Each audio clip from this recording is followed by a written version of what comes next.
Hey guys, tonight we step behind stone walls, through iron gates, and straight into the threadbare sandals of a 10-year-old girl being given to a medieval monastery not by choice, and definitely not by divine calling. You're not a saint. You're not a scholar. You're a kid who got caught in a deal you had no say in, and spoiler, you probably won't survive this.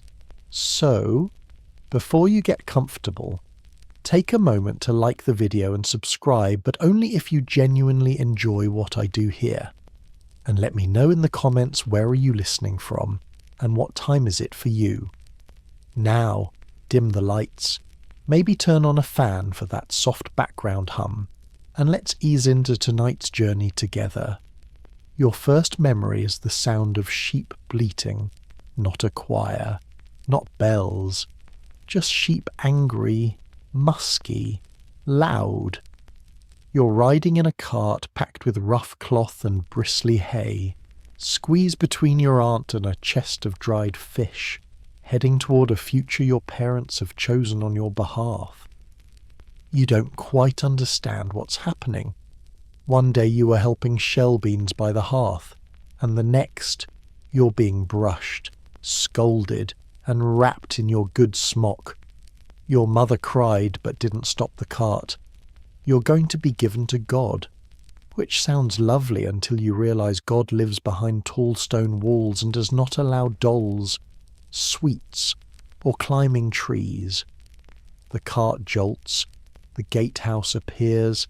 It's not majestic, it's not even clean. The monastery smells like old wool and boiled onions, and there's a goat tied to the post who regards you like he's seen this all before. A nun opens the door. She's older than time. Her eyebrows are gone. Her smile is not unkind, but it's the kind that says, "I will know if you lie." You're led inside. Your feet echo off the stones. The gate closes behind you with the kind of finality only medieval hinges can produce. And just like that, you're inside, not just the monastery or the life. You're led to a narrow room with a bench, a pitcher of water, and a folded robe, scratchy and undecorated.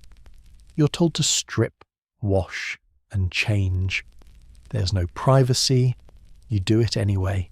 Your own clothes are taken, folded, labelled, and carried away like contraband. Later, you learn that families often donate daughters to monasteries to save money, gain favour with God, or simply because there's no room for them at home. Oblation, they call it, a religious offering. You're not an offering. You're a kid with a braid down your back and a question no one will answer. Will I ever go home? They take your hair next. You sit on a stool while a younger nun, her eyes apologetic, cuts your braid clean off and places it in a cloth pouch. They burn it. You don't know why. Something about vanity and the devil's ladder. Your scalp feels cold. Your reflection in the bucket is unfamiliar. You're given a new name. You thought you were called Maud or Elswith or Rosamond. Nope. You're now Sister Scholastica. You're 10. No one explains what it means, just that it's yours now. You won't hear your real name again for years, and even then, it'll sound like it belongs to someone else. That night, you sleep in a stone cell with straw on the floor and a prayer nailed to the door. You're supposed to memorize it. You try. You fail.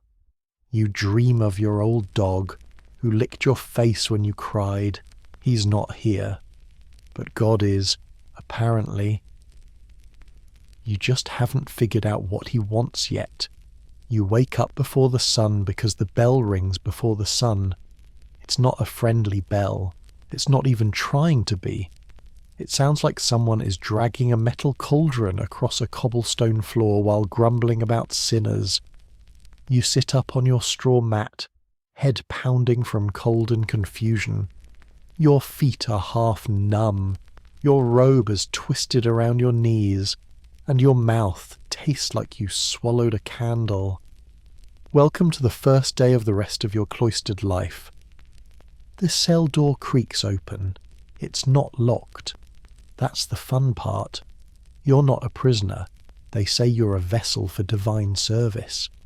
But if you miss Lord's the 2:30 per prayer, you'll find out how creative an abbess can be with her disapproval. You shuffle out into the dark hallway.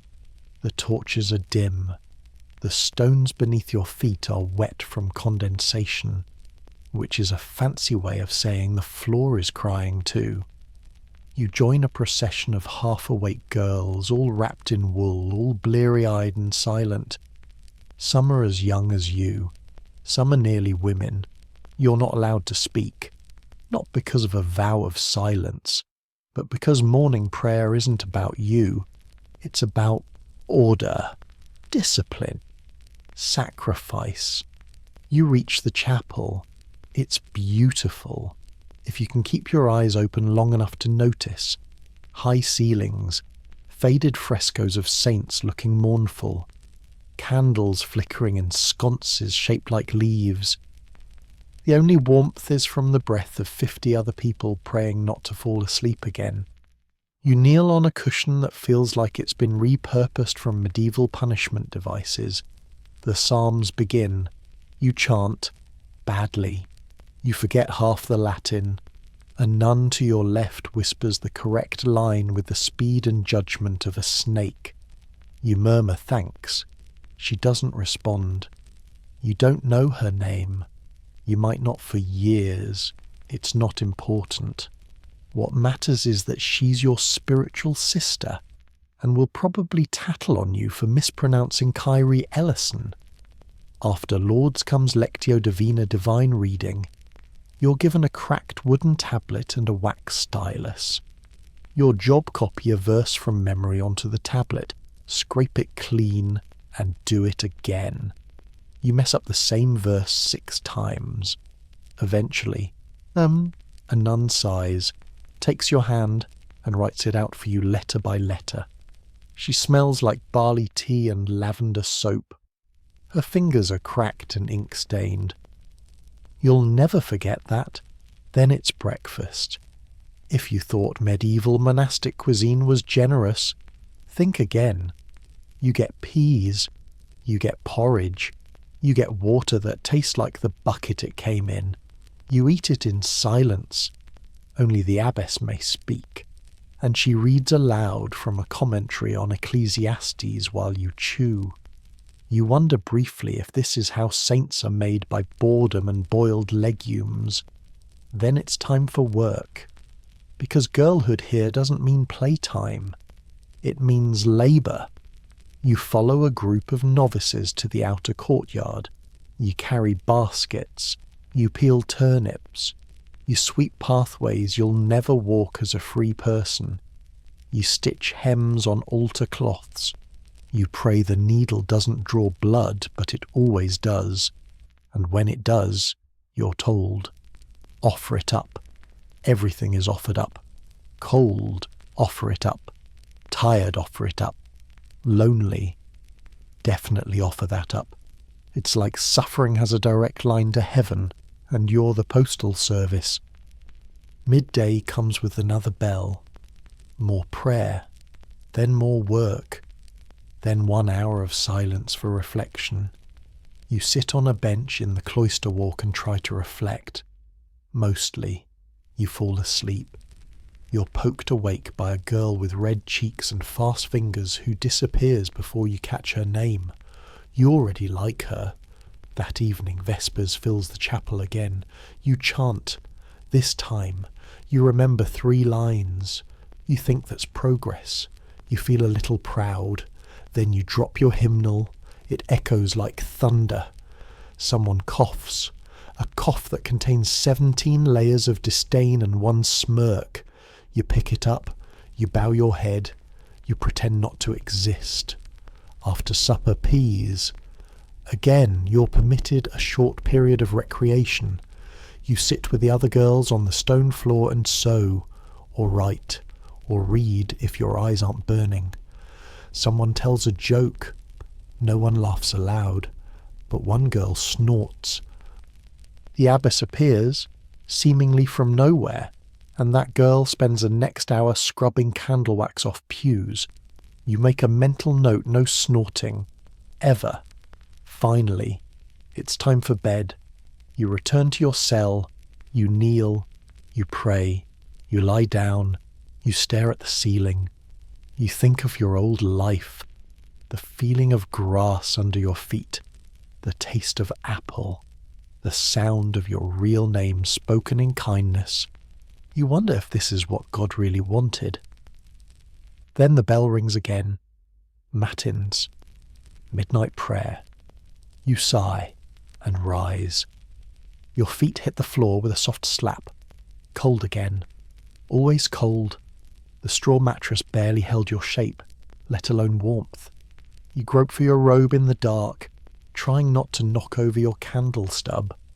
Matins, the midnight prayer, waits for no one, not even 10-year-old girls with bleary eyes and aching knees.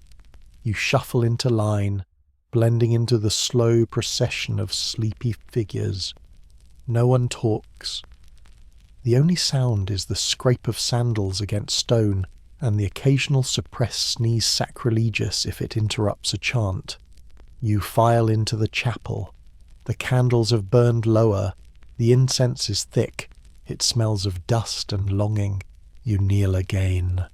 Always kneeling. Your knees are developing permanent impressions. The abbess begins the call. The choir answers. You're somewhere in the middle, mouthing words you only half know, but you hum softly, hoping that counts. You pretend to be devout. Maybe you are. It's hard to tell the difference between faith and fatigue in the middle of the night. After matins, you go back to your cell for a few hours of sleep, but your brain is wide awake now. You lie there, listening to the wind whistle through cracks in the stone. You think you hear a mouse chewing something in the wall. It's oddly comforting. At least someone else is up with you.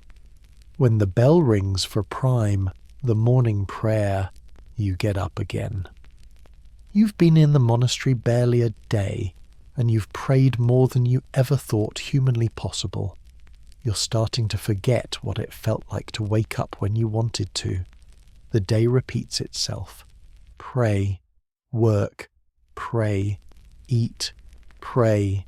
You're assigned to clean the novices' quarters with 2 other girls. One is quiet.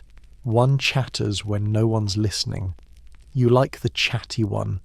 She hides broken crusts of bread under her mattress to snack on during silence. She offers you one. It's stale and beautiful. You bond over floor scrubbing and the secret joy of knowing you didn't get caught. In the afternoon, you're taken to the schoolroom, a small, drafty space with slanted benches and a nun who could freeze boiling water with a glare. You're taught the Latin alphabet badly. Your fingers are sore from copying verses into wax tablets. The stylus keeps slipping. Your letters look like worms, the nun tuts disapprovingly. You feel heat rise in your face. You try again. You're also taught to pray in proper posture. That means no slouching, no sighing, no daydreaming.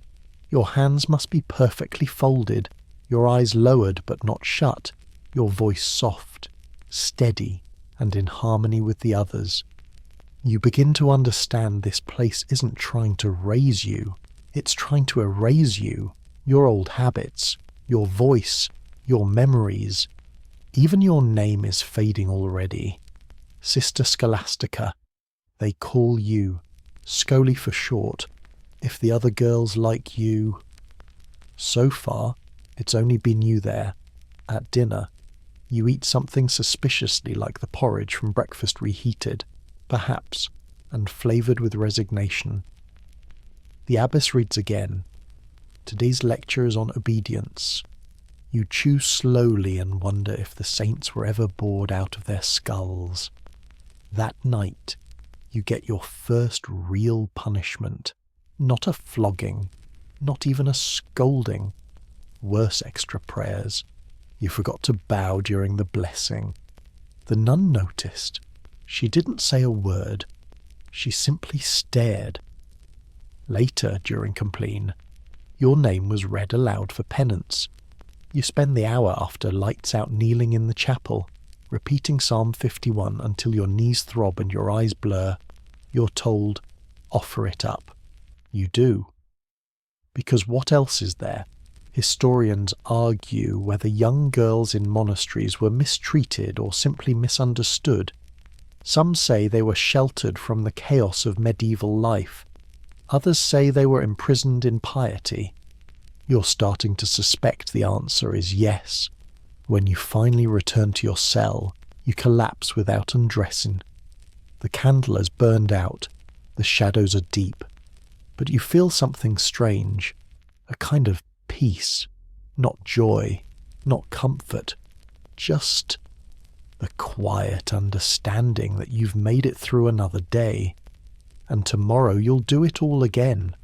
You trudge out of bed before dawn again, this time without needing the bell to scare you upright. Your body is adapting to the rhythm, sort of. Your legs know where to go. Your feet hit the cold stone in a particular order now, like you're part of a procession that never truly stops. Even in sleep, you still don't like it, but you no longer question it. That's progress. You reach the chapel for lauds. The air smells like damp wool and beeswax.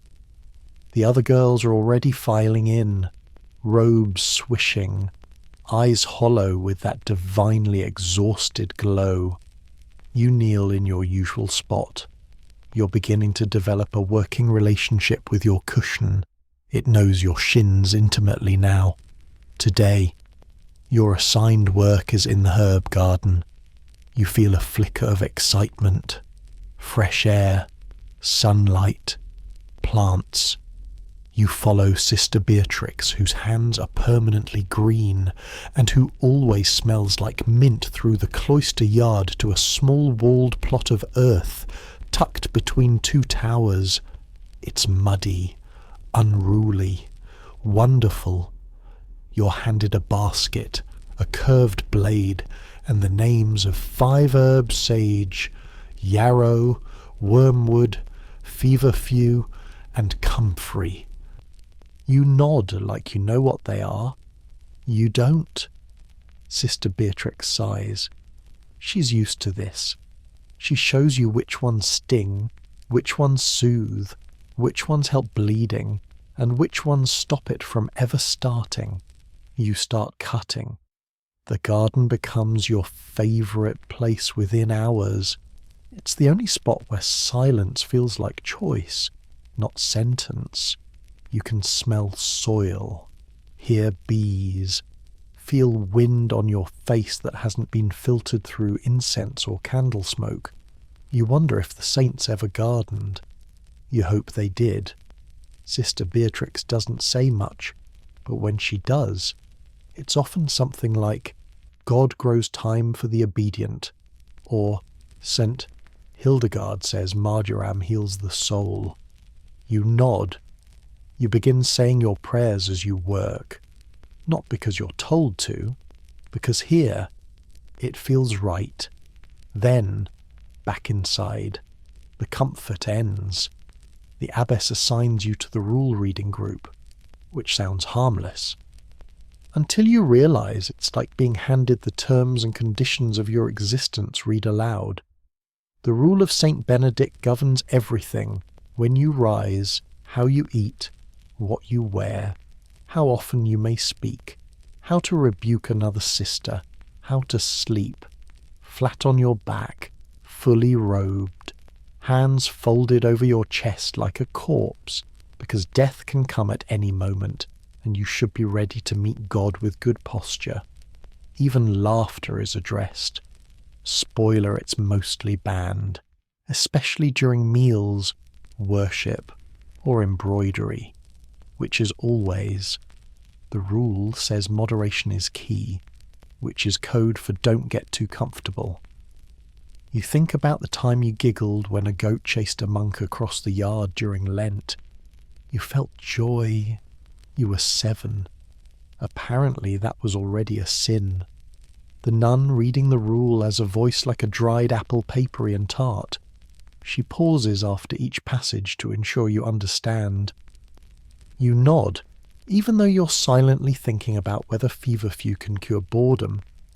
Later that night, you try to recite the day's assigned verse while you wash your face with a rag that might have doubled as a floor cloth in a previous life. The rule says cleanliness is godliness, but your skin says medieval hygiene is theoretical. At supper, you make eye contact with a chatty girl across the table. She wiggles her eyebrows. You almost smile. Almost. Instead, you stare into your bowl of lentil mush and think holy thoughts. She drops her spoon. It clangs like a church bell. A few nuns glance up. One mutters something about distraction. You don't defend her.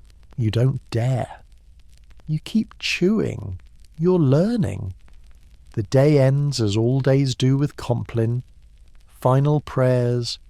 A chance to confess any stray thoughts, impure dreams, or moments where you considered running away with the travelling candlemaker who smelled like almonds. You haven't had that dream yet, but it's probably coming. You confess that you were envious of Sister Beatrix's quiet. You don't really know why you say it, but the words come easily. The confessing nun nods. Envy is common at your age, she says. Pray on it. So you do. You pray that tomorrow will be easier. You pray that your fingers will stop hurting from work. You pray that your name, your real name, won't disappear completely. And as you kneel, spine aching, lips dry, mind worn thin, you realize something strange. You're still here. You haven't fled. You haven't cried. You haven't broken. And that feels like something, not grace, not yet, but something close. You start to lose track of time. Not in a dramatic, what year is it, sort of way more in a quiet unravelling of seasons. The garden changes. The morning frost takes longer to melt. Your breath clouds when you chant at Lord's. One of the older girls says it's Advent again. You're startled. You didn't think you'd been here that long. You have. Your fingers remember how to fold your robe before your brain does. You now wake moments before the bell rings, like your soul has internalized the monastery's rhythms. You are, in short, becoming a nun-shaped creature. And still, you're only 11.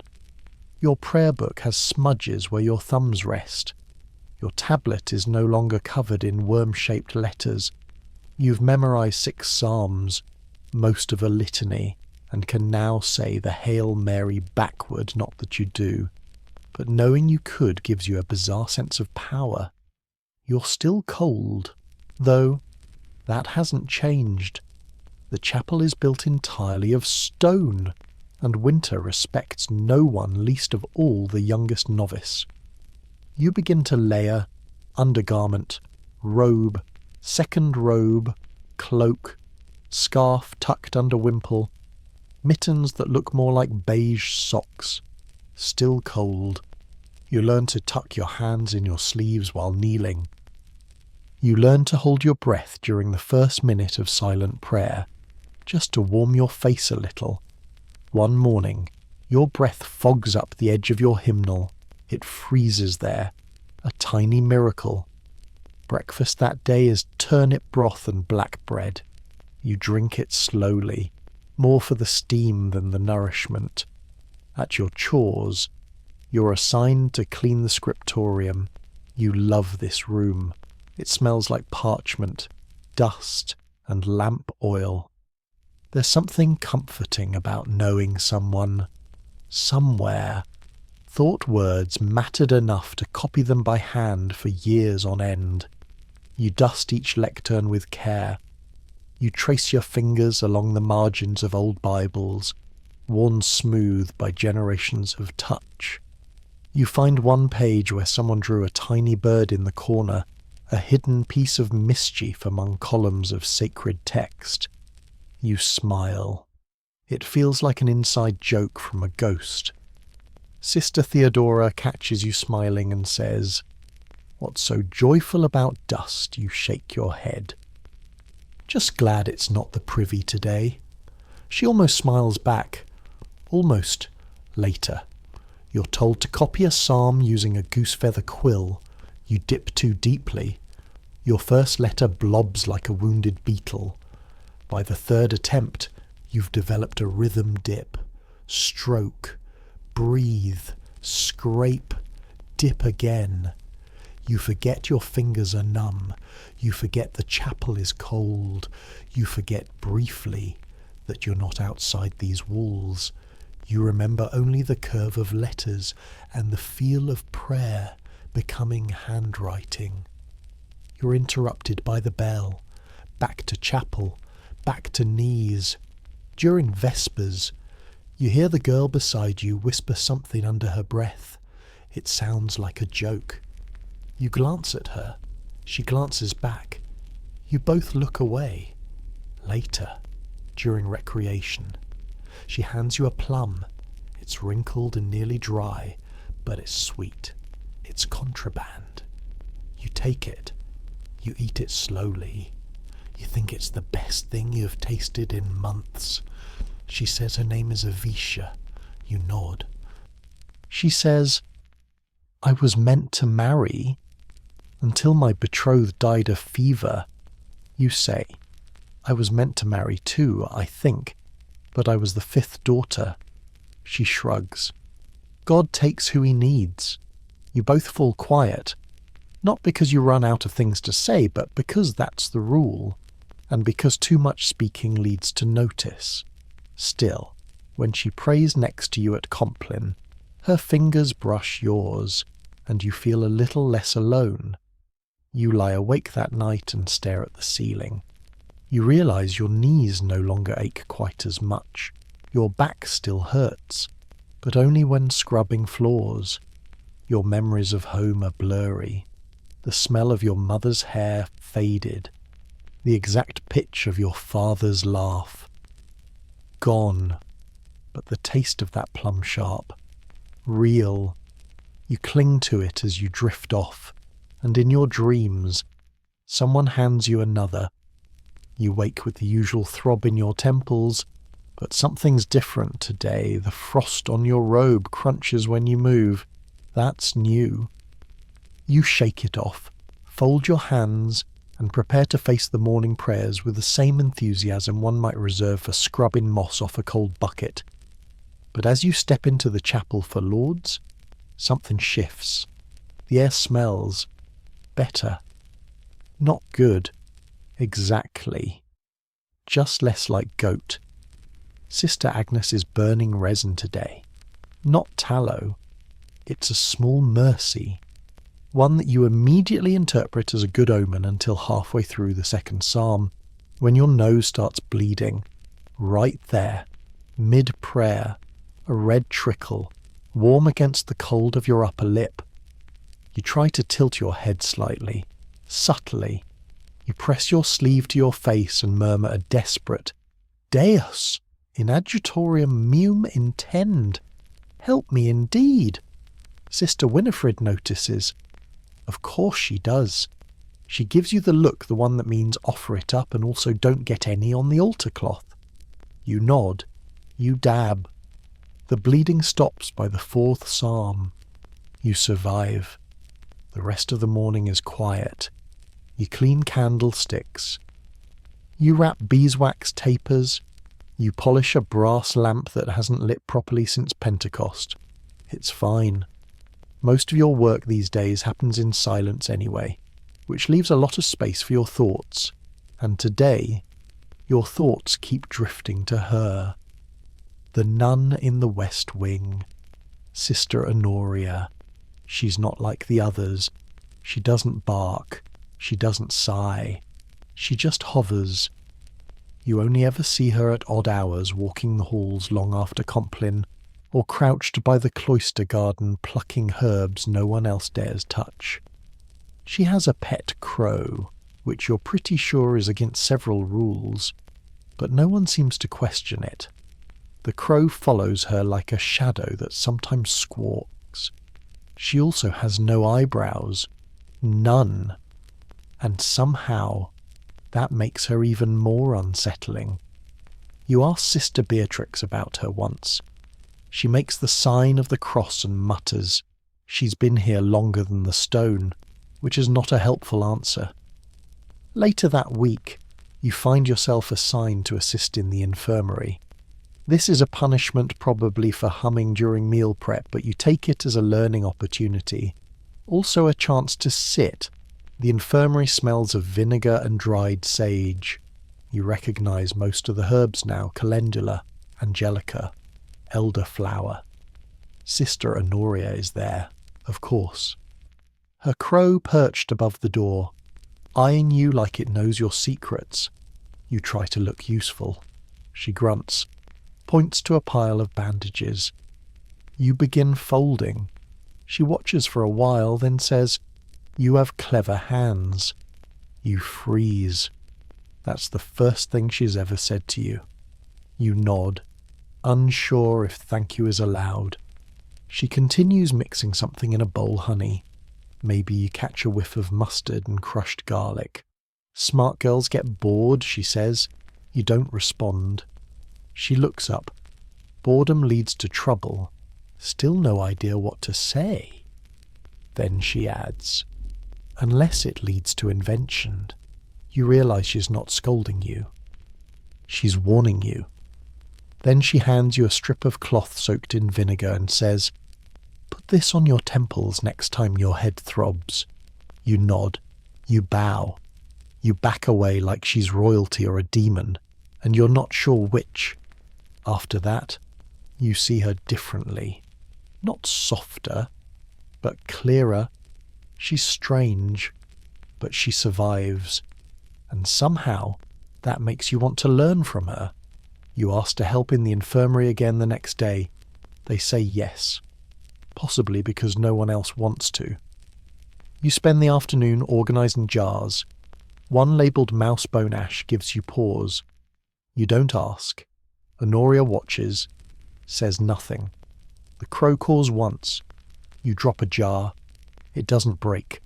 You thank 5 saints and 1 saint's donkey. That night, you don't kneel in your cell before bed. You lie flat on your back, arms folded, eyes tracing the cracks in the ceiling. You think of Sister Honoria. You think of the crow. You wonder how long it would take for someone to notice if you drew eyebrows on your pillowcase. You almost laugh, but then you remember the rule, and instead you smile, silently, which is just rebellious enough. You're 12 now, though birthdays aren't really celebrated here. No candles, no singing, just a nod from the abbess, and maybe an extra spoonful of lentils if the kitchen sisters are feeling charitable. You mark time by the liturgical calendar, not by cake or gifts. Still, you know it's your birthday because the stars told you. No, really, Sister Honoria has been teaching you how to read them, late at night, on infirmary duty. She quietly lifted a portion of the shutter and pointed out a cluster of lights. "There," she said. "See how Virgo tilts now. You were born just before she turns. You squinted through the darkness. You'll learn to count the world by light," she whispered, "when no one else sees it. It's the closest anyone here has come to affection." You carry that moment with you like a warm stone in your pocket. Back in daily routine, nothing changes. The bell still rings before your dreams finish forming. You wake with straw in your hair and a crick in your neck. Your robe smells faintly of mildew. Your fingers are sore from embroidery. Today's project a vestment for the feast of St. Agnes. You and the other novices sit in a row stitching golden lambs onto a velvet cloth so thick it eats needles for sport. Your fingertips bleed. Again.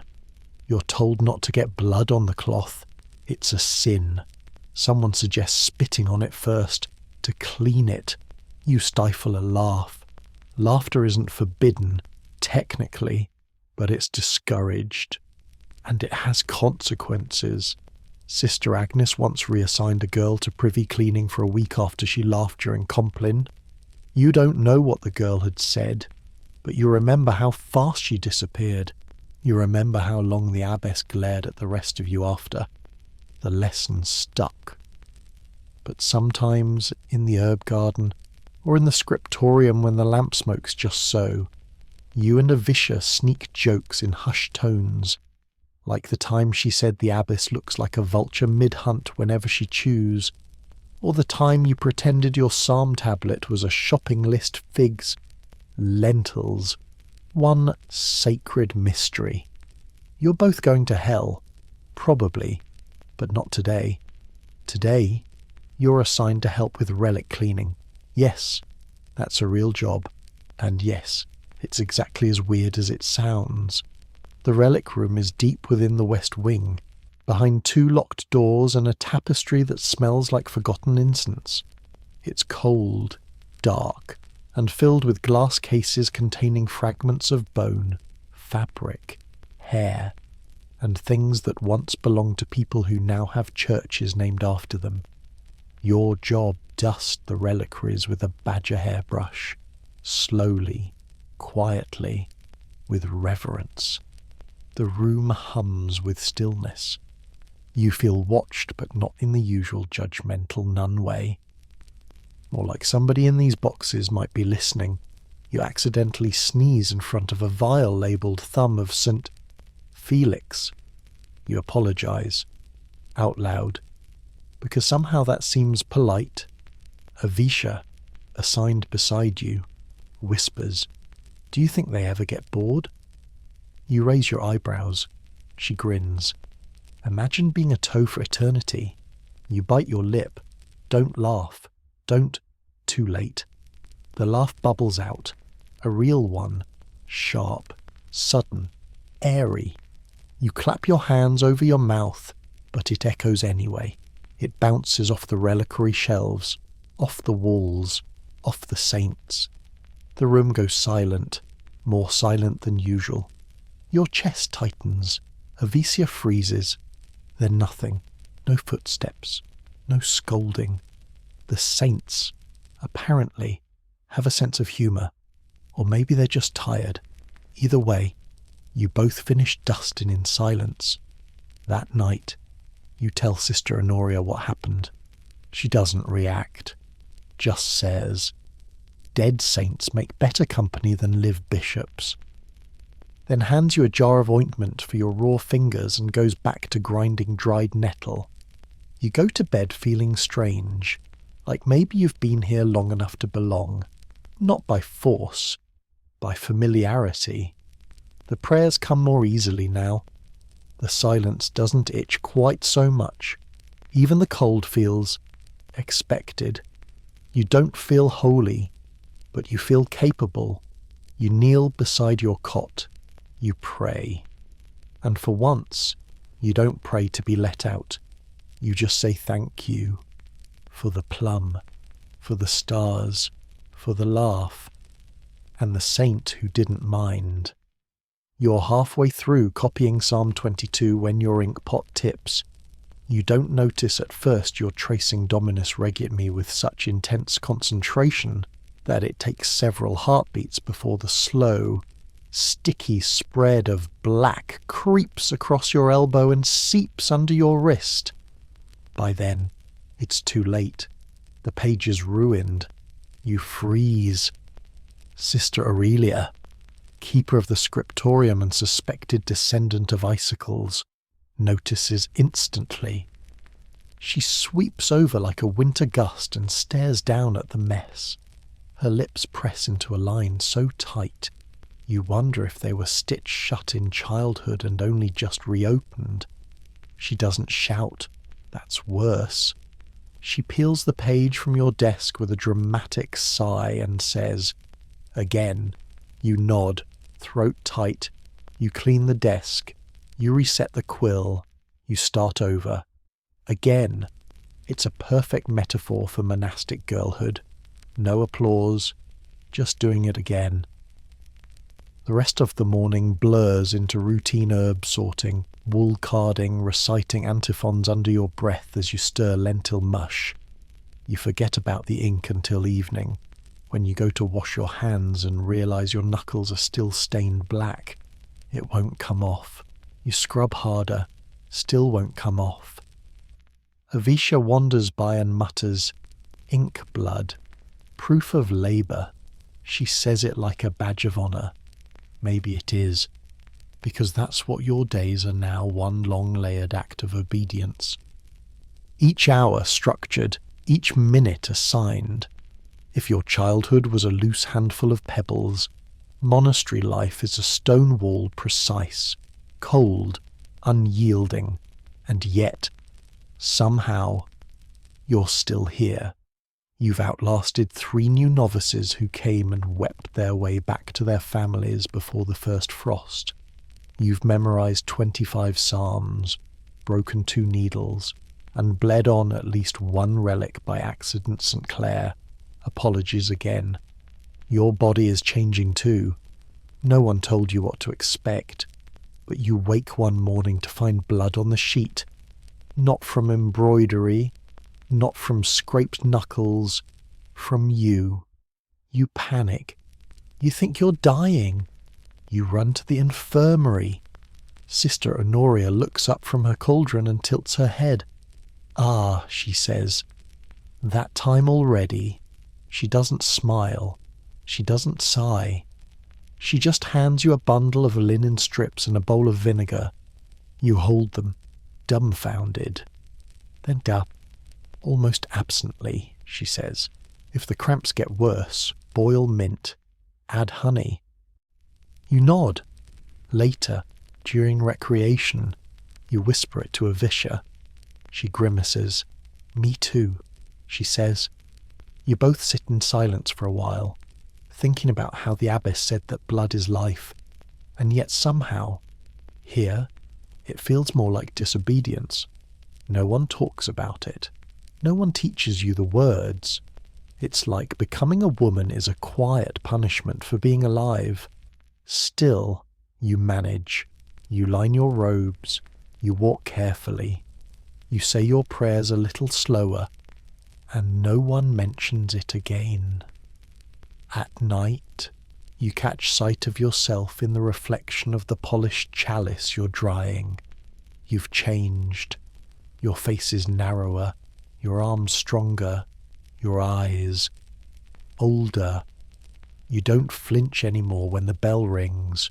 You don't wince when the abbess assigns you the more difficult passages. You don't even pray to leave. Not really. You pray to stay useful. You pray to be remembered. During Compline, you whisper your confession, "I hated the work today." The confessor nods. Love will grow if you water it with obedience. You nod back. But you wonder, quietly, if you're watering obedience or drowning yourself in it. You fall asleep that night with your hands folded under your pillow and Psalm 40 drifting through your head. You dreamed once of being a mother. You dreamed of rivers and dancing. Now you dream of ink and psalms and a crow with human eyes. You wake, wash, pray, begin again. Because girlhood in the monastery isn't a season, it's a loop, and you're learning how to live inside it. The abbess summons you after lauds. No warning, no explanation. Just a novice whispering at the chapel door. She wants you, now. Your stomach drops the way it did the time you tripped during procession and knocked a candlestick off the altar. You follow with your hands folded, breathing slow, trying not to let your imagination run ahead of your feet. Her door is slightly open. That's already unsettling. The abbess never leaves things ajar. You knock once. It creaks open the rest of the way. She's there, seated behind her desk, her habit folded like origami, her eyes sharp enough to slice parchment. You dip into the deepest curtsy your knees will allow. "Sister Scholastica," she says, in that voice that sounds like it was carved out of wood. "Sit." You do, immediately. She slides a piece of parchment across the desk. Your eyes skim it. It's a letter from your family. You haven't seen their handwriting in years. Your throat tightens. The abbess watches you read without blinking. They ask how you are. They say your youngest brother has taken up weaving. They say there was a fire in the barley fields, but no one was hurt. Then we pray for you always, and know that God must be doing great things with you. Your hands tremble, not from sadness, from the strangeness of it. They sound so proud, like this is what they always wanted. You can't even remember your mother's face clearly, and yet here she is, telling you you're fulfilling your purpose. The abbess takes the letter back before you can reread it. "There," she says, "a reminder of the world. Now return to your work." That's it. No chance to respond.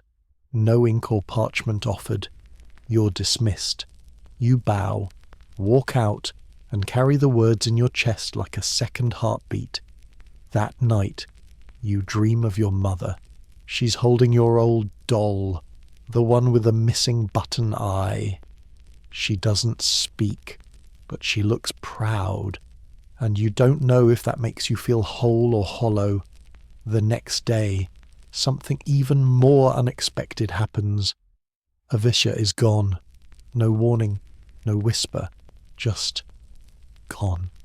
Her bed is stripped, her tools collected, her name erased from the work chart. You ask Sister Beatrix. She shrugs. Transferred, she says, or sent home, or perhaps reassigned. None of those words mean anything specific. You try asking the infirmary. No one responds. You ask Honoria. She says nothing, just hands you a jar of goose fat for the chapping on your hands and changes the subject to nettle root. You try not to panic, but her absence is loud, louder than the bells, louder than prayer. The next time you kneel in chapel, the space beside you is empty. Your voice falters. You forget the second verse of Psalm 94. No one notices, or maybe they do, and no one says anything, because saying something would make it real. You go through the motions, chores, prayer, lessons, sleep, but everything has an echo now, a question mark carved into every silence. You find yourself sitting in the cloister garden during your free hour, holding a plum pit in your hand. The one from that plum, you never threw it away.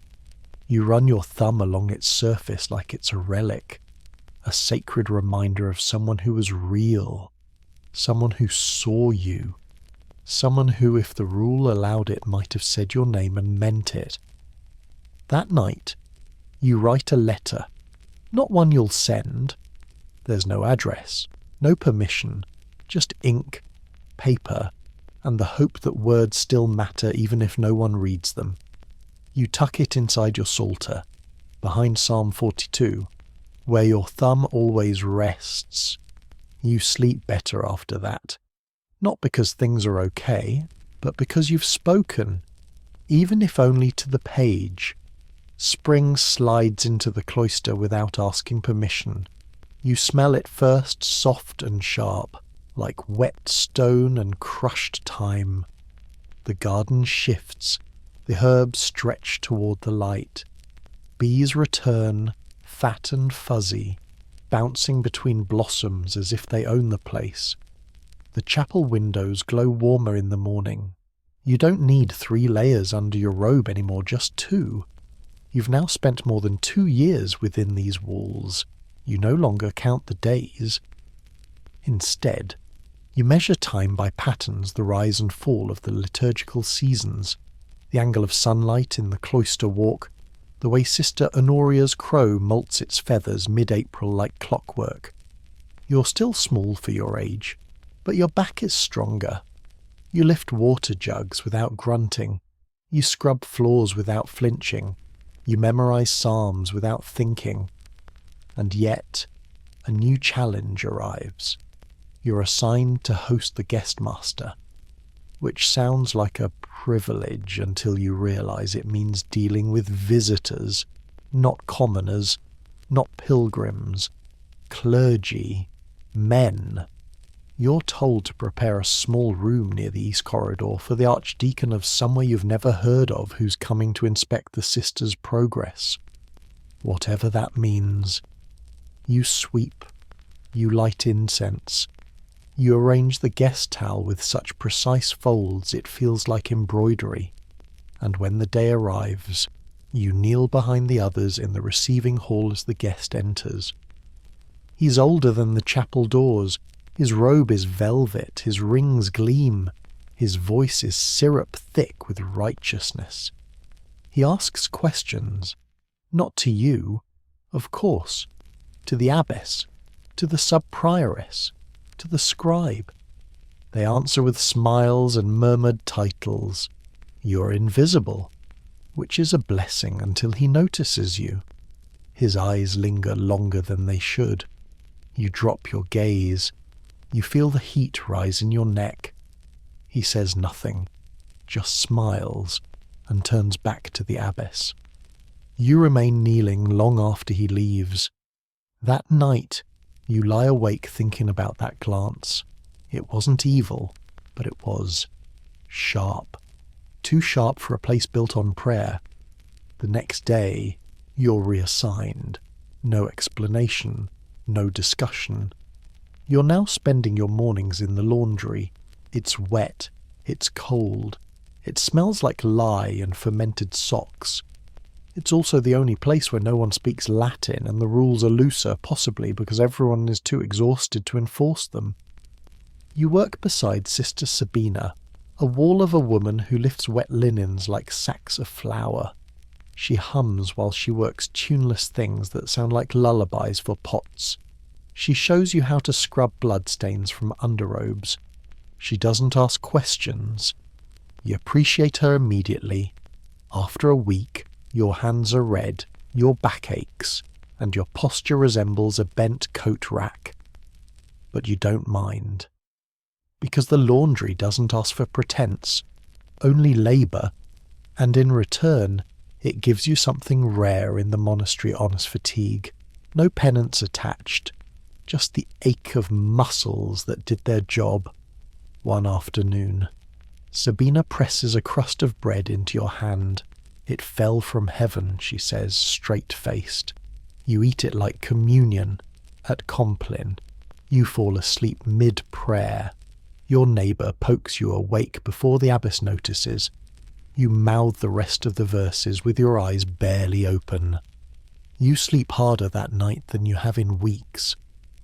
You dream of hot stones and clean bed sheets and someone humming beside you in a fog of steam. You wake with your head against the stone wall and a smile you quickly erase. Because dreams are dangerous. They remind you there's still a self inside this robe. A self with preferences, desires, opinions. You tuck her away again, but not far. She's closer to the surface now. And she's watching. You're stitching a hem in the scriptorium when it happens again. Not a scandal, a feeling, a jolt, small and sudden, like the tug of a memory that doesn't belong to you. It comes while you're threading a needle through the edge of a torn binding, mending the velvet cover of a book older than the monastery walls. It's nothing dramatic, just the brush of wool across your wrist. The scent of lavender and parchment dust, and for a moment, you're not here, you're outside, in a field, somewhere warm, with light that touches your skin like an old friend, and then it's gone. snapped away by Sister Aurelia's cough and the sound of a stool scraping across stone. You blink. You return to the needle. You do not speak, because who would you tell that the linen-swathed silence of the scriptorium just made you feel homesick for a world you don't remember? It passes, mostly, like all things do here. You finish the hem, you light the lamps, you stack the psalters in reverse alphabetical order, because that's the task today, and order must be kept. By now, your life is layered in routine so thick, you could stitch it blindfolded, and yet, those moments, those soft, uninvited flickers of before still return. During incense, during thunderstorms, during the precise stillness that follows the final chime of the Compline bell. You tell yourself they're holy whispers. That's safer than wondering if you're simply losing yourself. Today, a new girl arrives. She's 7. Her hair is still long. Her cheeks are still round. She cries during Lauds. She cries again at breakfast, when someone takes her bread because she forgot to say Amen. She cries quietly, but constantly. You're assigned to guide her.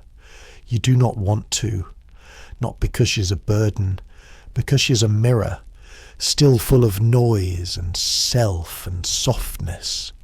You remember what that looked like. You introduce her to the herb garden. You show her how to tuck the linen wrap between her shoulders to keep it from sliding off while she scrubs. You give her your oldest, softest wool scarf when her lips turn blue during matins. She looks at you like you're a saint. You do not deserve it. You tell her to fold her hands more tightly when she prays. You tell her to speak less during supper readings. You are not being cruel. You are trying to keep her here, because if she keeps making noise, they'll notice. And if they notice, they'll erase faster. So you whisper the rules. You show her where to hide crumbs and when it's safe to hum. You catch yourself smiling when she mimics your steps during morning procession, and then you stop. Because smiling feels dangerous. Still at night. She sneaks to your cot and curls up on the stone floor beside you, pressing her back against yours for a warmth. You don't speak, but your hand brushes hers, just once, a gesture outside the rule. You both pretend it didn't happen, but it did, and it means something. Later that week, she asks why you don't laugh. You pause, then say, because the walls remember. She thinks about that, then says, so do I. You're not sure what to do with that answer, but you don't correct her. You both return to copying prayers, one letter at a time. You're now the one whispering the Latin corrections. You've become the girl who once whispered to you.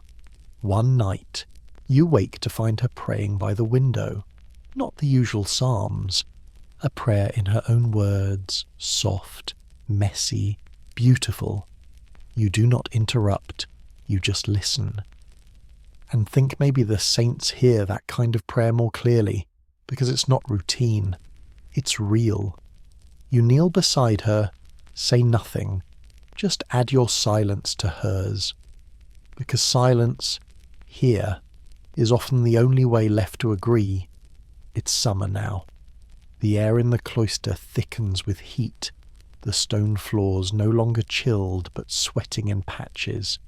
You stop waking up with frozen fingers and start waking up with damp robes clinging to your back. The bells still ring. Of course they never take a holiday, but the sound wavers more in the heat, like even the iron has grown tired. You have too. Tired, that is. Not just the kind of tired that sleep cures, but the kind that lives in your bones, quiet and heavy, like the bottom of a well. You've been in this monastery long enough that the chants roll off your tongue like breathing. You know exactly how long it takes for linen to dry in the sun, how many beans fill a pot, which herbs stain and which soothe.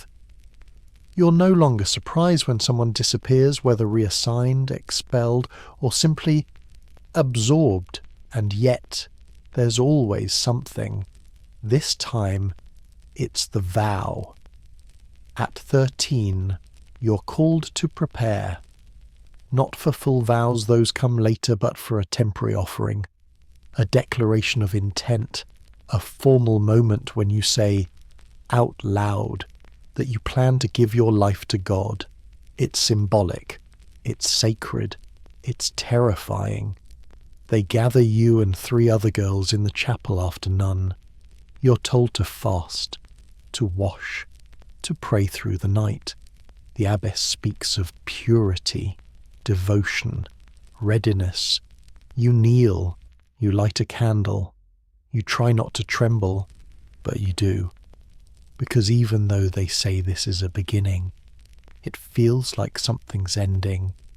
The ceremony itself is simple.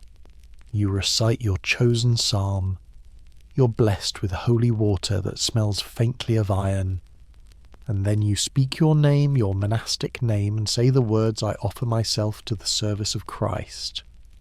You don't stumble, you don't weep, but your mouth feels dry as a parchment scroll, and when the candle is extinguished, it feels like a door has closed behind you. They give you a new robe. It's the same colour, same cut, but lined differently, slightly heavier. It hangs with more weight. You wear it like armour. Afterward, in the cloister walk, the youngest novice, the girl who curls up against you at night, grabs your hand. "Does it hurt?" she asks. You pause, then say, "Only if you think about it." She accepts this. You're not sure if you do. Later, Sister Honoria finds you sorting dried lavender in the still room. She studies your face, then says, "You said the words." You nod. She nods back, then adds, "It's not the words that matter. It's what you do when they stop meaning anything." You want to ask what she did, but you don't. You just crush a sprig of lavender in your palm and inhale. The scent hits like memory. You think of fields, of sun, of your mother's voice humming a lullaby that hasn't entered your ears in years.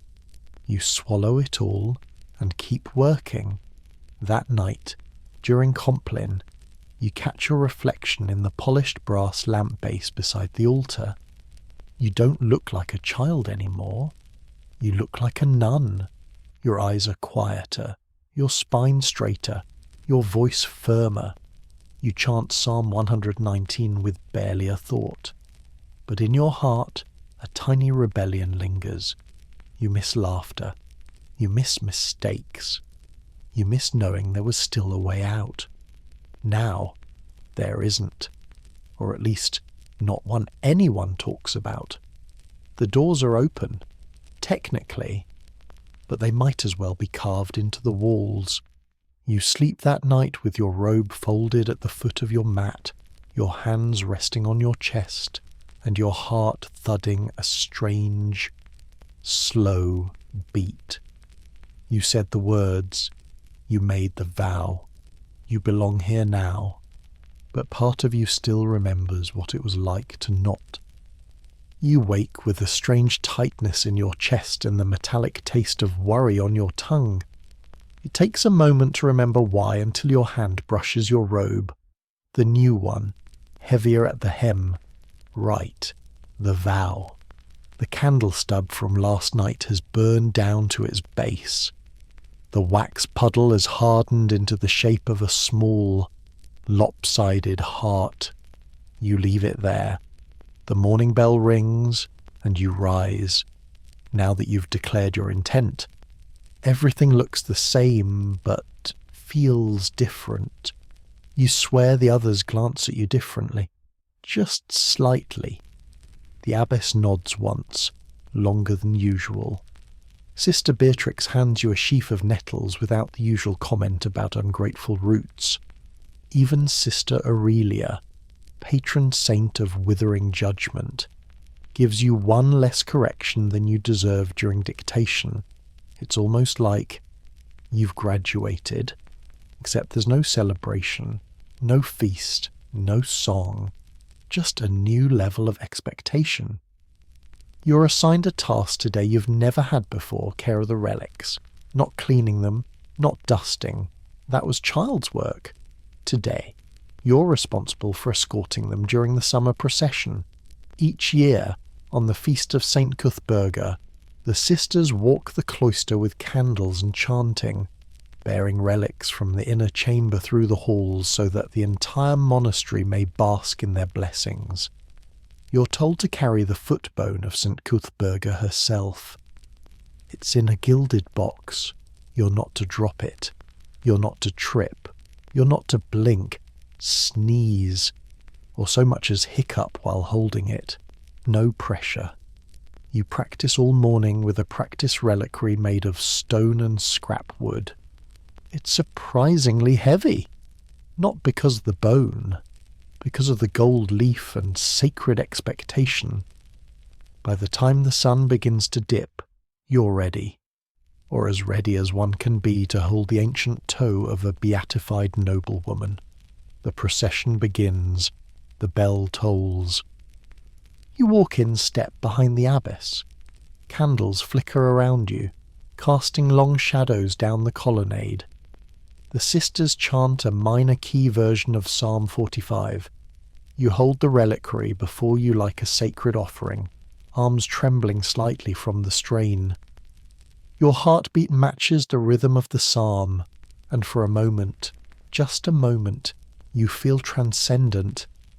Then your left sandal catches on a raised flagstone. You stumble, only slightly, but enough. A soft gasp echoes behind you. You recover. The reliquary tilts, but you right it. The abbess does not turn, but you know she felt it. Afterward, no one says anything, but Sister Aurelia hands you a small cup of nettle tea and mutters, "Next time, don't blink. You nod, you don't cry, because you're past that now. Instead, you return to your cot and sit in silence, staring at your hands. They ache. They always ache now. From thread, from wood, from stone, from bone. The youngest novices chatter softly in the corridor, whispers of the procession, of how beautiful the candles looked, of how lucky you were to be chosen. You don't correct them. Let them believe in the glory. Let them believe it means something. Because if you say what you're thinking, that the toe bone slipped, that you almost dropped it, that holiness is heavy, they'll look at you like you've betrayed the veil. That night, you do something you haven't done in a long while. You write a letter, another one that you won't send. You hide it behind your psalter again. It says, "I think I made the vow too early, but I don't know who I'd be outside these walls now. Is that faith or fear? Please tell me someone else has asked that." You fold the page, slide it into Psalm 31 in T, Domin, Speravi, in you, Lord. I have hoped. And in the stillness of your cell, as the candles gutter and the wind pushes against the shutters like a child trying to come home, you wonder if the saints ever second-guessed themselves. Would they have told anyone, or did they too just quietly keep going? You dream of windows.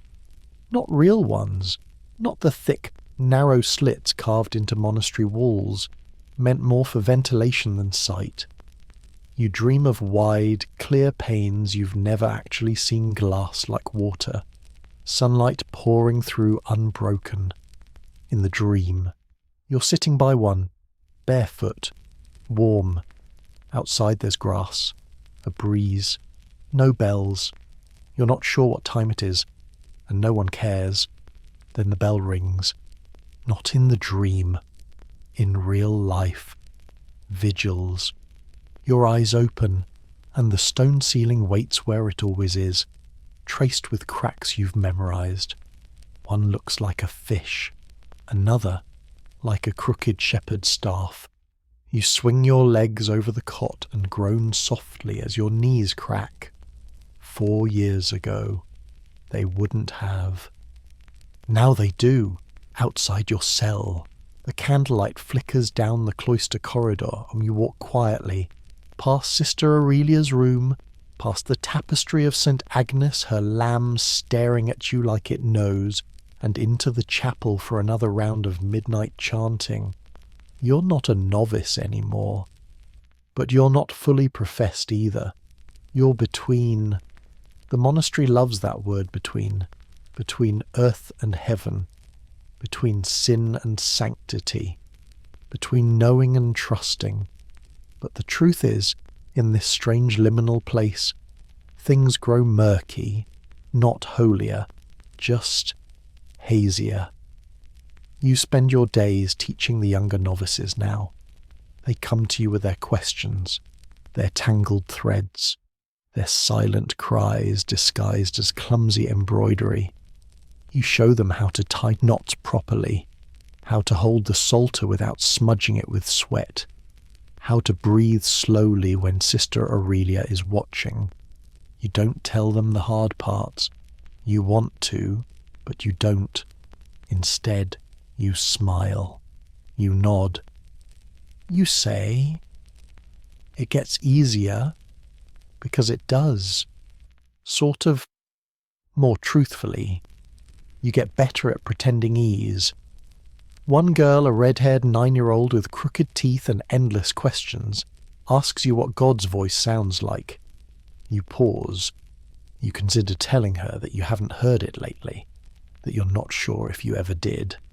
Instead, you say, like stillness that waits for you to notice it. She squints. So, like Sister Honoria, you almost laugh. Almost. You nod instead. Later, you find her in the garden whispering into the wind. You leave her be. You've been tasked with preparing the vestments for the upcoming feast of the Assumption. The linen is stiff, the gold thread fragile. Every stitch must be perfect. You spend hours bent over the cloth until your fingers buzz. Sister Beatrix walks by, peers at your work, and nods once. High praise. But as you stitch the final border, you prick your thumb. A drop of blood blooms bright on the hem. You freeze. You look around. No one sees. You know the rule. Blood is impure. Sacred cloth must be clean, but the drop is small. You blot it. You finish the border. You do not confess. That night, during Compline, Psalm 51 hits differently. Wash me, and I shall be whiter than snow. You mouth the words like always, but your fingers throb. The next day, you're assigned a new role reading aloud during meals, a coveted position. It means the abbess trusts your Latin. It means your voice is clear. It means you're seen. You read a passage from the life of St. Scholastica. The room is silent, but for your voice echoing off stone. As you reach the part where Scholastica weeps to keep her brother from leaving, your voice catches, just briefly, enough that Sister Aurelia looks up. You recover. You keep reading. But your heart doesn't. That night, you remember Avisha, gone now, maybe dead, maybe married, maybe free. You wonder what her voice sounds like now. If it still carries psalm tone residue, or if it has reshaped itself to another life entirely, you wonder if she ever wrote back in her mind, to a girl who never sent her letters.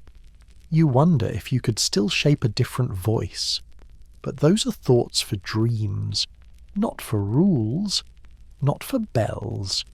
So you lay down, you fold your robe, you stare at the ceiling, and you sleep, and dream of windows, Again, the abbess falls ill. Not dramatically, no collapse. No public gasping, but like a candle left too close to the draught. Her presence dims. She coughs during prayers. She begins to miss the early offices. One morning, you see Sister Aurelia carrying her tray to her room instead of her usual seat at the high table. You hear whispers, not loud ones, not disrespectful, just murmurs passed between walls, woven between the syllables of psalms. Some say it's age, others say it's penance catching up. A few claim it's the weather, but Sister Honoria, of course, says nothing. She just adds ginger and comfrey to the infirmary shelf, and when you see her grinding roots late at night, her crow perched above the hearth, you know she knows something. You're not supposed to worry about leadership. You're not even supposed to think about it. The hierarchy is stable, eternal, ordained. That's the theory. But you notice the changes. Meals grow quieter, chores more regimented. Sister Aurelia starts managing everything with that hawk-eyed precision that makes everyone fold laundry faster and pray louder. And somewhere deep down, something shifts. The monastery doesn't feel like the same shape anymore. It's not rebellion. It's unease. During vigils, you catch yourself zoning out halfway through Psalm 73. Your voice keeps chanting, but your brain wanders back to that field you've never visited, back to those dreams of windows, to the idea of air that doesn't carry incense or obligation. You shake it off. You press your fingers harder to the page. Still, it lingers, that odd, fluttering thought. What happens if the abbess dies? You ask no one. You pray longer. You stitch tighter. The rule says stability is a virtue, and you're trying so hard to be stable. But even stones crack. Even foundations shift. That week, a boy arrives. This is rare. Boys don't enter the cloister, not unless they're there to fix something, deliver something, or become something. He's a messenger, young, 15, maybe. You don't see him directly, you're not supposed to, but you hear his voice through the gate, trading words with Sister Aurelia, fast, unpolished. He's from the bishop's seat, apparently, bearing news about diocesan changes and spiritual directives. You press your ear against the gate for a moment too long. A knock on the wood makes you jump. It's Sister Aurelia, frowning. You have duties, she says. You nod. Apologize. Leave. But now your thoughts churn, because the world is out there, still spinning, still moving, still carrying letters and faces and bread ovens and market stalls and girls your age who wake when they choose and go where they will. You don't resent the monastery, but you don't revere it in the same way, either. You see the cracks now, the flickering candles, the fading strength of the abbess. That night, the youngest novice wets herself during prayer. She's punished, not harshly, just with silence. No one sits beside her during meals. No one helps with her washing. You watch her carry her shame like a jug too heavy for her arms, and you realize this place is built to shape you, but it will not hold you when you splinter. Only you will. Only the other girls, if they dare. Later, you sit beside her during recreation. You don't say anything. You just hand her the better of your 2 sewing needles. She takes it with shaking fingers. You think that, in its way, might be enough. That night, you kneel beside your cot. You whisper the same words you always do, make me worthy, but your mind adds something extra, uninvited and soft. And if I am not, let me still be kind. Sister Honoria catches you reading poetry, not scripture, not a saint's life. Poetry. It's in a worn little book you found tucked behind the infirmary's supply shelf, probably forgotten by one of the older nuns long ago. The binding is broken, the ink has bled in places, but the words sing. Verses about rivers, about longing, about a woman who dreams of wings. You were only going to read one page, but one turned into 6, and by the time you realise how long you've been gone from your mending basket, the sun has moved and your hands have gone numb from stillness.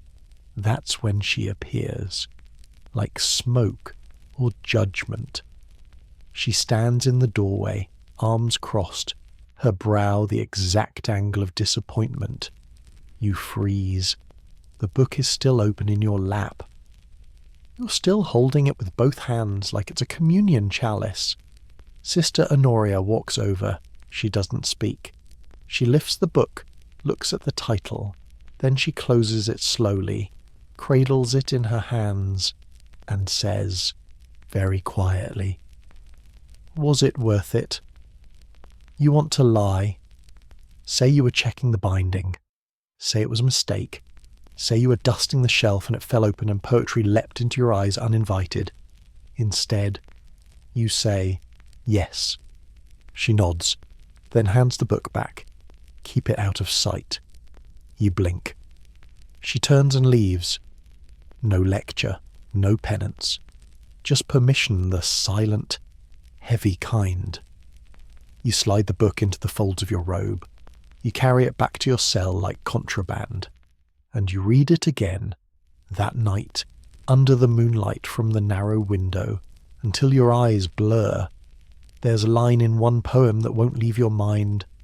My soul is a cloister with windows made of light. You repeat it under your breath, over and over, until it becomes prayer. The next day, you're assigned to help with burial linens. An older sister has died, Sister Emiliana. You didn't know her well. She mostly worked in the vegetable cellar and sang off-key during Vespers. Still, the silence she leaves behind is palpable. You and 2 others prepare the shroud. Plain white cloth, hand-stitched hem. As you press the creases, your fingers tremble slightly. You try not to imagine your name being read aloud in the same context someday, but it creeps in. Because death is not far here, it is not hidden, it walks the halls politely, and eventually it knocks. You attend the burial procession. It is somber, rhythmic, sung entirely in Latin. The abbess does not walk this time. Sister Aurelia leads. The new normal. You stand in line, hold your candle, and wonder if Sister Emiliana ever wanted to leave. If she ever wrote letters she never sent. If she ever read poems by accident and kept the words tucked under her pillow. After the service, you return to your daily tasks. Nothing stops. The potatoes must still be peeled. The robes must still be laundered. The psalms must still be sung. But you notice a shift in the air, a softness, a mutual glancing. The other girls are quiet too. Even Sister Aurelia seems gentler today. At supper, the youngest novice sneezes mid-reading. No one scolds her. Sister Beatrix hands her a cloth and keeps reading. That night, you lie awake and stare at the dark ceiling, feeling the weight of the vow, of time, of the candle flickering just below your ribs. You whisper the line again. My soul is a cloister with windows made of light, and for once, you believe it. Rain finds its way into the cloister through the old stone, slow and steady, like the monastery itself is weeping behind its walls. You walk the corridors with your hood drawn close, your sandals squishing faintly with each step.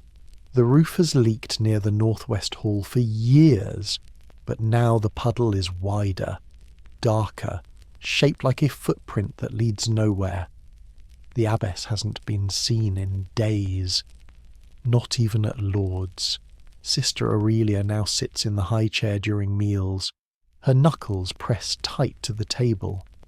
She reads the rule with extra clarity now, the way a steward does when the captain is missing and no one dare say the word death out loud. You wonder if she's practicing. There's a strange hush throughout the monastery. Not the usual silence, the practiced quiet of psalms and penance, but something deeper. Expectant. The walls seem to know something the rest of you are still pretending not to. In the still room, Sister Honoria sharpens her knives. You ask why. She says, "Roots grow harder in rain," which is not an answer, but you nod anyway. That evening a bell rings, but not the usual one. It's the small hand bell used only for passing. The abbess is gone. No one says how, or when, or whether she was anointed. You gather in the chapel, candles lit, hymns murmured. The psalm chosen is 116. Precious in the sight of the Lord is the death of his faithful servants. You chant it with trembling lips. You did not expect to mourn her. She wasn't warm or tender, but she was constant, and now you feel adrift. Sister Aurelia stands to speak. Her words are plain, firm, carefully measured. She says the abbess served well, lived rightly, and now rests in peace. She says the community will be led in her absence until further notice.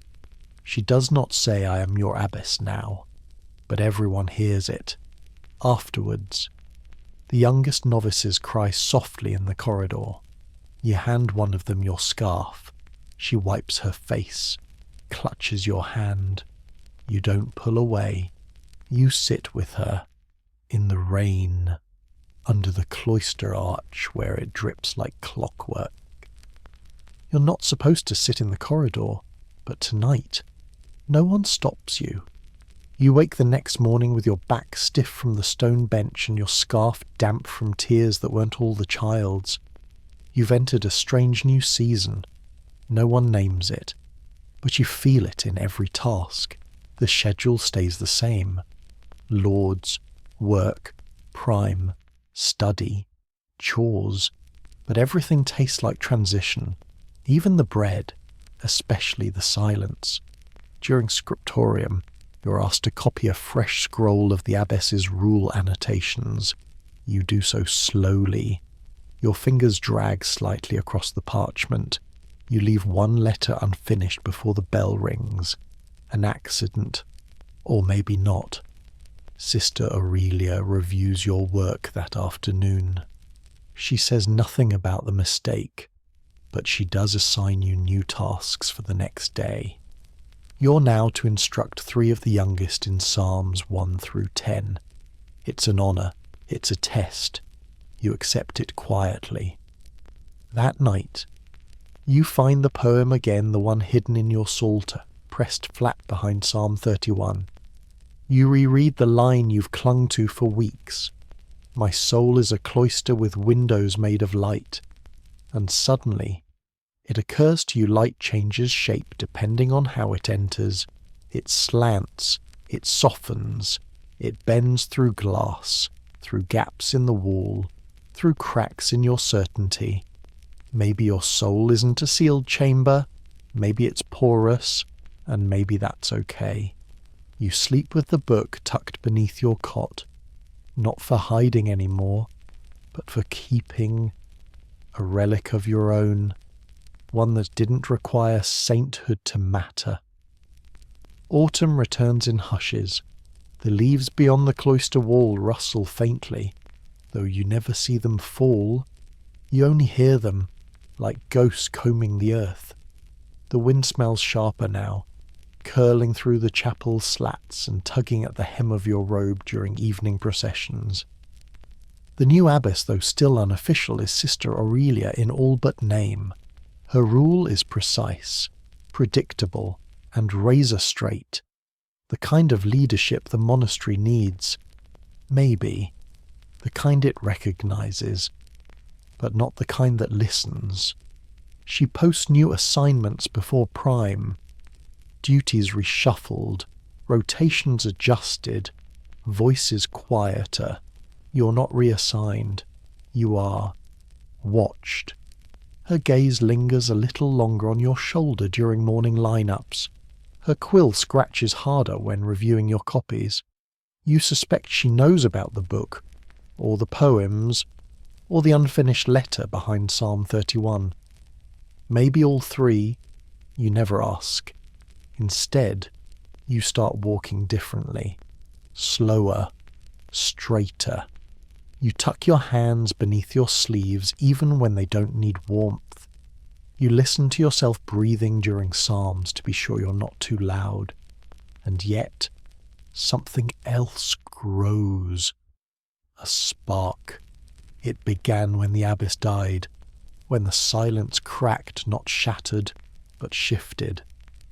Now it pulses in the corners of the monastery, in girls whispering stanzas of memorized poems during embroidery, in soft chalk sketches under the work tables in the laundry, in psalms hummed ever so slightly off rhythm, just enough to remind you that someone still chooses their own cadence. You see it in the girl you comforted months ago. She's stronger now, her hand steadier, her silence sharper, not softer. You see it in yourself, too, in your steps, in your glances, in the way you speak only when needed, but when you do, you speak clearly. One afternoon, Sister Honoria finds you tending calendula near the chapel well. You've outgrown the stone, she says. You tilt your head. What does that mean? She just hands you a pouch of dried lavender. For your pillow, she adds. Sleep like something waiting to bloom. She walks away. Her crow follows. That night, your dreams return. Not the ones of windows those have quieted. New ones take their place. Of doors. Not closed ones. Not even open ones. Just unlocked. You wake feeling light and heavy. You rise. You begin your day. During the next psalm lesson, the youngest asks what refuge means in Psalm 91. You say, it's where you're safe without needing permission. The girl nods like she understands. Maybe she does. After prayer, Sister Aurelia calls you aside. You follow her through the west corridor, past the reliquary, past the statue of Sister Scholastica, your namesake. You half expect to be scolded, reassigned, worse. Instead, she says your voice carries. You brace yourself. But then she adds, use it wisely. She walks away before you can answer. You return to your cell that evening and open your psalter. The poem is still there. You don't read it this time. You add to it. Your own line, not practiced, not pretty, but yours I am still becoming, even in silence. You fold the page back and place it under your blanket. And for the first time since you arrived, you don't feel like a girl pretending to be something else. You feel like someone real, not yet finished, but definitely alive. The first frost arrives overnight, creeping like silver ink across the cloister stones. You wake to breath rising in clouds and your blanket stiff from the cold. Outside, the garden is pale and quiet, the calendula bowed under icy lace. Even the crows seem slower this morning. You slip into your robe and join the others in the procession to Lourdes. The psalms sound brittle in the crisp air, voices cracking slightly with the chill. Sister Aurelia stands taller than usual, back straight as an oar, eyes scanning the room like a ledger being checked. After prayer, you gather near the fire in the scriptorium. Today's task is a section from the Book of Hours' delicate work, heavy in gold leaf and careful margin notes. You're assigned Psalm 27, your favourite, "The Lord is my light and my salvation. Whom shall I fear?" You write it slowly, the letters forming like old friends returning after a long absence. Your breath fogs the vellum. You don't rush. You want the words to stay with you. When Sister Aurelia reviews your lines that afternoon, she pauses. Her fingers hover over your script. Then she says, "Your hand is steady." You nod. Then, braver than usual, you ask, "Have you ever feared?" She looks up, surprised. The room falls still. She does not answer, but she also does not punish you. Instead, she closes the book and says, "Fear is the beginning of clarity." She leaves. You sit with those words for the rest of the day, weighing them like stones in your apron pocket. That evening, during supper, the youngest novice drops her bowl. It clatters across the floor. Lentils scatter. Everyone freezes. You rise. You walk over. You kneel beside her and help pick them up without a word. Sister Aurelia watches. She does not stop you. You return to your seat. You feel the smallest shift in the air. After Compline, you walk the cloister alone. The stars are out. You whisper parts of the poem under your breath as you go. My soul is a cloister with windows made of light. And then, softly, your new line, I am still becoming, even in silence. You pause by the herb garden, now brittle with frost. You touch a branch of time, dead at the edges, living in the middle. You think of all the girls who have passed through these walls, some who stayed, some who didn't. You think of Avisha, of the letters unsent, of the secrets kept beneath psalters and behind stone walls, and you wonder what would it look like to become, fully, here not escape, not rebel, just grow from within. That night, you write a new letter, not to anyone in particular, just to the girl you once were. You write, "You were scared. That was fair. But you're still here. That's more than anyone asked of you. You didn't forget who you are. You just hid her in the Psalms for a while. You don't hide the letter. You place it on your desk. You sleep. And in your dream, the door opens, not wide, just enough. Snow arrives before the bell. You wake to a world muffled in white, every edge softened, every echo swallowed. The courtyard, usually grey and rigid with angles, has become something secret. The stone arches wear delicate crowns of frost. Even the iron bell cord has grown quiet, as if it too is wrapped in wool. You rise without being told. Your robe is heavier now, lined with fur at the collar, a small concession granted to sisters who have lasted more than 3 winters. Your hands slip into your sleeves with practiced ease. The cold still bites, but it no longer shocks. At Lord's, your voice is steady, not because you feel holy, because you feel present. Each syllable of Psalm 126. Those who sow in tears shall reap with shouts of joy, feels truer now than it ever did when your knees first touched these stones. After prayers, Sister Aurelia pulls you aside. She hands you a folded scrap of parchment. At first, you think it's another correction, another assignment, another verse to copy. It isn't. It's a list. 3 names. One is yours, above them, written in Aurelia's small, slanted hand. For consideration, you stare, she says. We will need a new novice mistress come spring. You look up. Her eyes are tired, not cold, not sharp, just human. You nod. You don't ask why you were chosen. You already know.